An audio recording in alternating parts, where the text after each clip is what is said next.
Josh in Albuquerque, listening to KABQ. Hey, Josh, what's up? How you doing, Tom? Good. You want to talk about the Redskins? Yes, sir. I am a Native American myself, and I kind of disagree with the idea that people are so upset with the name Redskins now. I mean, it seems to me that it's a sensationalized story in order to make people feel better about themselves. Are you a registered tribal member? Yes, I am, sir. I am a registered member of the Acoma Pueblo in New Mexico. Do Native Americans refer to themselves as Redskins? No, but I have heard other natives of mine call the team the Skins. Yeah. Okay.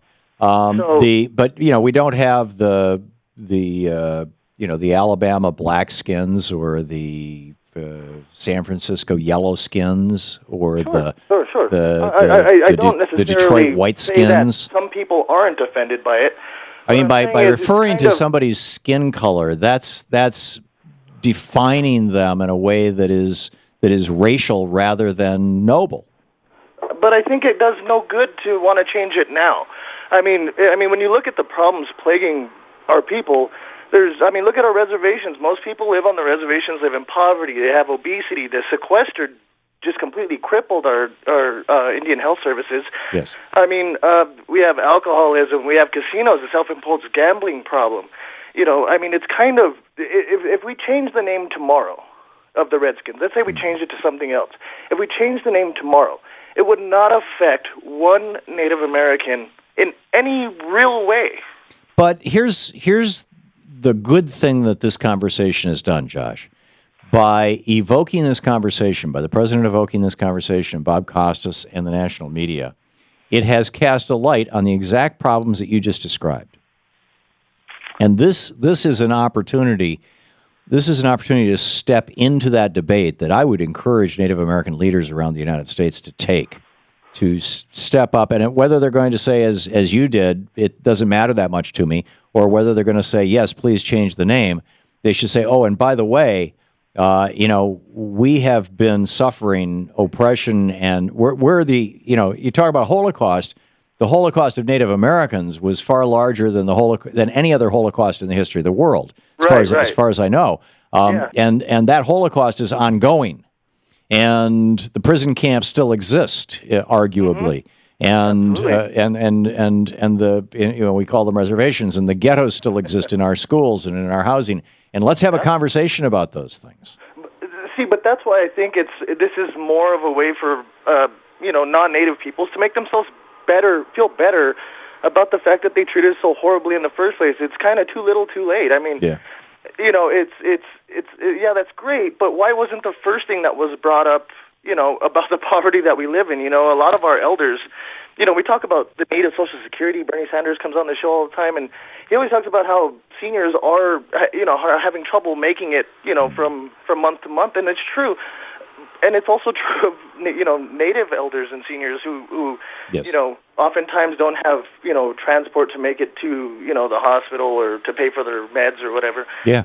It's kind of. Well, like I said, I think this is an opportunity to have that conversation. The fact of the matter is that the average American who is not a Native American and has never associated with Native Americans has no hook to open that conversation. There's no news hook. There's no discussion. There's no, Wounded Knee uprising going on. Around the same time that they were doing it on one of the liberal news channels, and Martin Bashir was the only one who brought it up, and he did it like a 2-3 minute segment, and I never heard anything about the Native Health Service being hit by the sequester again. Yeah. Although it's big news for the rest of us, I've heard more on the liberal media about how, or even in the regular mainstream media, about how the Redskins is offensive, but nothing related to that, or branching off from it, rather. Well, you just brought it up, Josh, and I have to say, I was unaware of that. I did not realize that the sequester was taking down the health services, the reservation health services. How bad is it? What's going on with that? It's pretty bad. A lot of hospitals have less than one doctor on full pay. Or full time. This is because they're federally financed. They have a hard time. They're asking us for. This is supposed to be something that we get. As part of the reparations that we quote unquote that we're supposed to get. Right. But they're asking us for insurance because the funds that are supposed to pay for the health care that we get is so short that they're having to bill our insurance for it. Amazing. And a lot of us don't have it because, we don't make enough money in order to do it. Right. Yeah, I understand. So, Josh, and I know you have... there's going to be some people out there who say that there are a lot of more wealthy Native Americans because we have casinos and stuff, but those stories are few and far between. Those are usually tribes that are very, very small, right. and have the opportunity to take care of all their tribal members in that way. So the idea that all Native Americans are rolling in the dough thanks to our casinos is just completely false. Yes. It's exception that proves the rule, if anything. Josh, you have done a brilliant job of laying out this larger issue. And that's why I was saying also, hey, it's Columbus Day. That was the beginning of a continent-wide genocide, of a people-wide genocide. If I might, just real quickly, Certainly. my tribe was actually picked on by Juan de Oñate, the conquistador Juan de Oñate. Mm-hmm. His son raped an Acoma woman, and we killed his son for it because it seemed appropriate at the time, I suppose. Mm-hmm. And he took a cannon to Sky City, which is our home, and afterwards, after he, pretty much, cannoned us into submission, he cut off the right foot of every Acoma male, like 12 and older or something like that. Wow. And people still celebrate Juan de Oñate, and I just have to say that that's really not an appropriate thing, and it's about the 1500s, Yeah.